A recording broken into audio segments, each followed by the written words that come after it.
Let's talk about what happened in Washington tonight. They call it a joint session of Congress, but division was on full display tonight. 43 days into President Donald Trump's second term, he laid out his vision, but also touted what his administration has already accomplished just the first few weeks. But that speech tonight also sparking outbursts from some in the chamber sitting there. NBC5's political reporter Marianne Ahern joining us live from Washington tonight, trying to help us understand what we heard from the president. Marianne?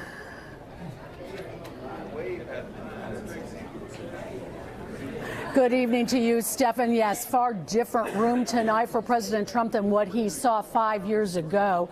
Republicans, they were cheering. The Democrats, of course, not so much. In fact, one Democrat was even ushered out of the room.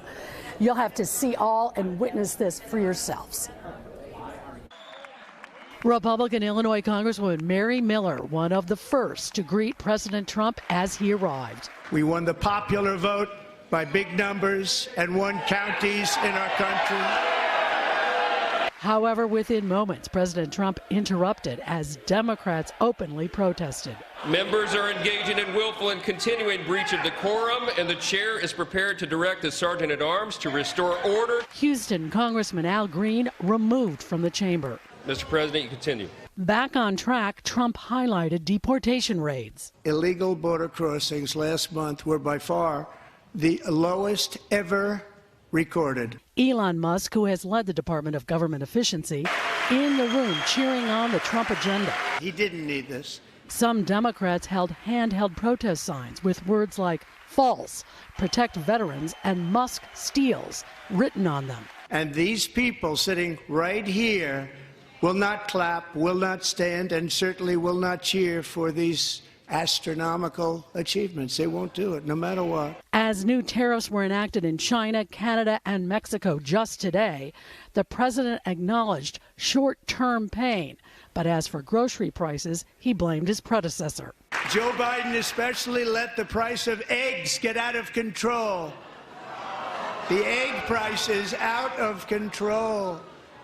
And we're working hard to get it back down. Secretary, do a good job on that. You inherited a total mess. After the explosive Oval Office meeting with Ukraine's President Zelensky, Trump pivots to the mistakes he sees Europe making. Europe has sadly spent more money buying Russian oil and gas than they have spent on defending Ukraine.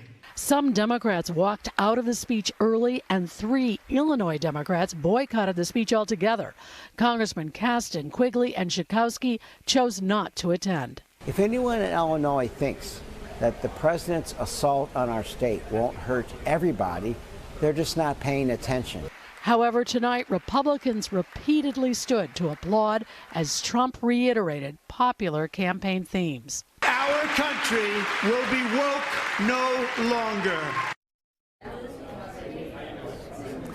The official Democratic response tonight came from new Michigan Senator Alyssa Slotkin.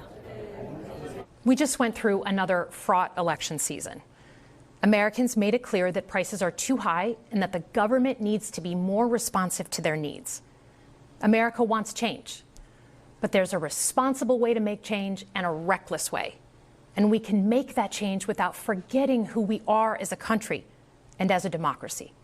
Most Americans share 3 core beliefs: that the middle class is the engine of our country, that strong national security protects us from harm, and that our democracy, no matter how messy, is unparalleled and worth fighting for.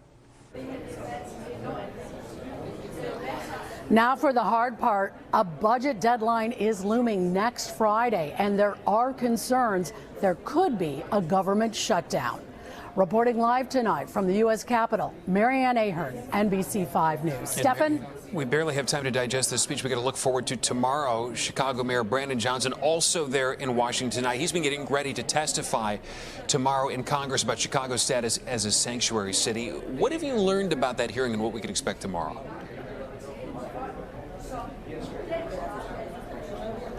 Stefan, big day for him tomorrow. We are hearing about that it could last some 4 to 6 hours. There are 40 members on that oversight committee, all of them coming with questions, not just to Brandon Johnson, but 3 other big city mayors. He's been in town prepping. We're going to be in the room when that oversight hearing takes place.